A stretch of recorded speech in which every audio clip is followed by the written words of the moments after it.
extenuating mean? Lessening the seriousness of crime. Right, so lessen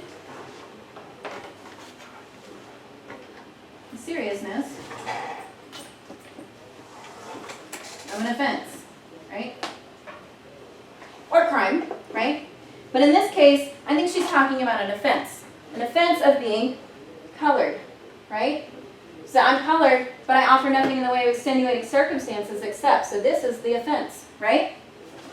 So the question is, first, what is her crime?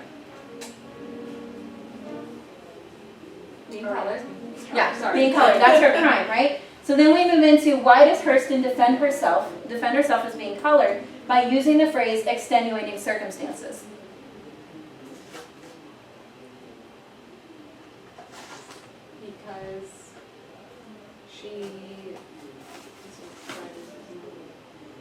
Because she's trying to lessen the seriousness of being colored at a time where being colored was not acceptable. Right, she's trying to explain away why she's not as bad of a colored person, right? Because if you read the rest of it, I'm the only one in the United States whose grandfather was not an Indian chief.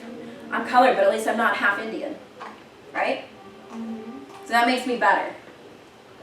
And you're right, you're talking about like the time period. This was written in 1928. So she's talking about that. That's her extenuating circumstance is, yes, that's an offense, but it's not as offensive as this. And then you have the kids write that in, right?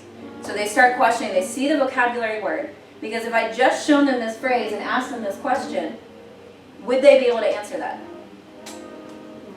No, we have to purposely pick our vocabulary words that we're choosing them based on what we think they're going to struggle with, right? This is a huge deal to think about because then they need to catch in the hyperbole in here, right? She's being sarcastic. She's not the only one, right? But she's being hyperprolific on purpose, right? And they need to understand why this was such a bad offense.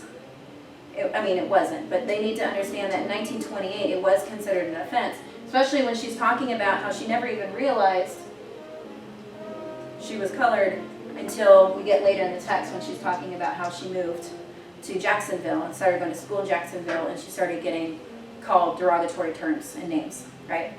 Questions on how that works? Very straightforward. Yeah, it's actually really, really easy, and then they start getting excited because then once you've done this with them a couple of times, like modeling it and working through it with them, then they can go in their groups and they have those vocabulary words and they can start picking them out and what that means as far as the text goes. So then they're using the vocabulary words and they're thinking about them. Now make sure though, I purposely have questions in there revolving around the vocabulary words in their reading, but as they get further along, they'll be able to pick those out on their own. But it takes time. You have to build them up there. All right. So this is where I would have you try for the purpose of time, because I know we're running out of time. We got to get back to class. I want you guys to take some time later. Nikki, you and I can meet later and kind of look over something and some words that you could do and something you're going to do with your EOC kids. And then Michaela, if you ever want to sit and talk about about that. So, questions? It's pretty straightforward.